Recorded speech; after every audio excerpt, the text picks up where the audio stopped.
back to the channel, guys. In the truck again. That means we're gonna go pick up a bike.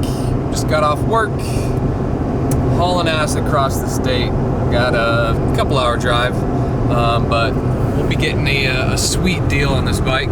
We'll take a close look, and apparently this guy's got a bunch of brand new extras with it, so that's a positive as well. I'm gonna focus on driving, so we'll see you when I get there. Boom, baby. There it is. Pretty dope bike. 2016 KTM 350 XCF, baby. It's look at this front tire.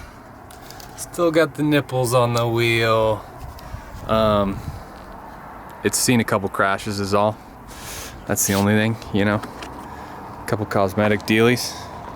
But yeah, everything else is good to go.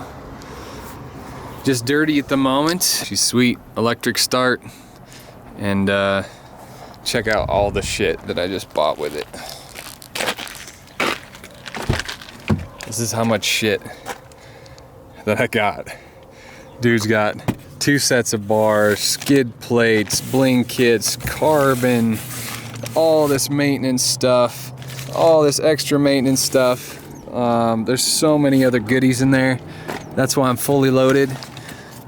We might be able to see way back in there, Seat Concepts KTM seat. That's like a $300 seat. Everything else, I got Ellie threw in this ramp that's never been used, more fluids, and then threw in this stand as well. So it's unreal how much stuff that he threw in.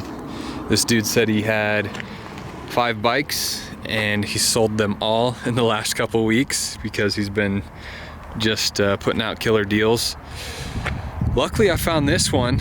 He said his other ones, he had a 300 XC that he sold within like 5 hours of it being on Craigslist. I probably wouldn't have been able to snatch that up, but it was a 2018. I really wonder how much he sold that for, but he sold a Husky 501 and then another KTM 200. This dude was loaded with bikes.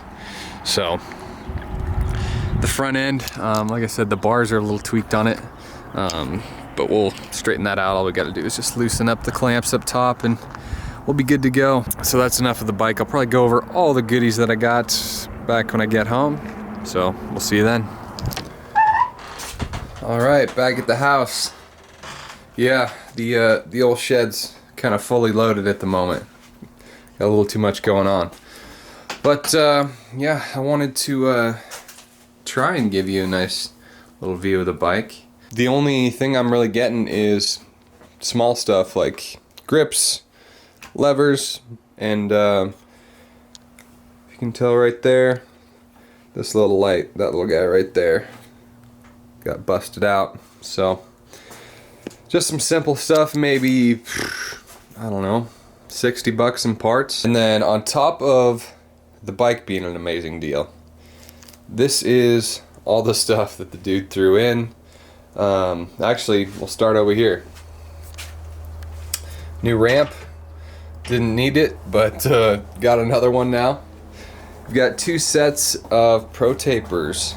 Let's see, one of them is, this one's black, and then this one's kind of like a bronze.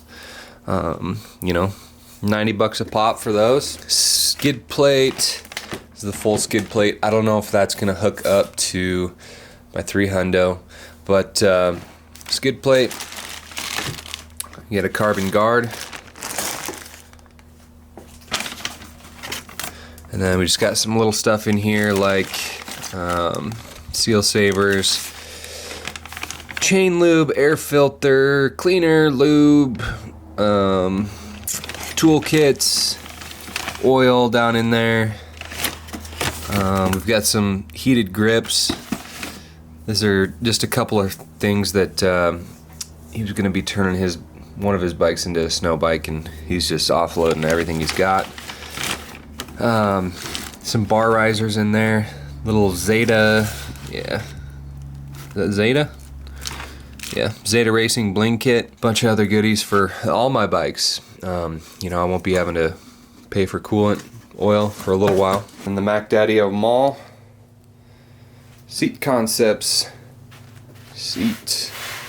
I think this is like a XL or something because of how wide it is there, but brand spanking new, fresh out of the bubble wrap. Right now the dirt bike market is a little crazy because everybody, and it seems like everybody else sees that as well. That's why they're adding $1,000 onto their bike, even though it's not worth that much. It kind of sucks because, I mean, even before we were seeing terrible pricing on, you know, 15-year-old bikes. There's a little shorter supply on the brand new dirt bikes. I know a lot of companies are kind of not really saying, you know, exactly when they're going to put out their new ones. And when they do, it might even be just a limited quantity, and people are going to snatch those up and probably try and sell them for another grand once they buy them straight from the dealer. So that's kind of how it's going with all the 110s and all similar pit bikes. What I'm trying to get at is there's still deals hidden out there.